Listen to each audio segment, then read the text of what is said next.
My mother used to call a lot of things gay when I was growing up, especially things bright and cheery. But she was forced to give up the practice when we people formerly known as homosexuals claimed the word as our own.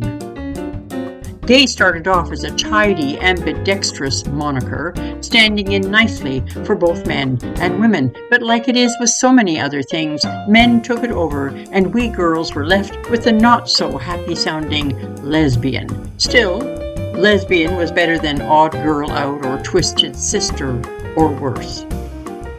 I suppose I can take some comfort in knowing that L leads the posse in the current pageantry of gender-bending anacronyms, which at the time of writing looked like this: LGBTQIA2S+. Some days I truly long to return to more linguistically naive times, so perhaps we could once again have an innocent conversation running along these lines.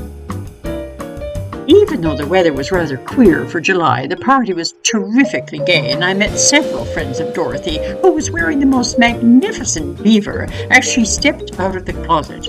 John and Bernice arrived the next morning on bicycle, and my friend Peter couldn't take his eyes off John's basket.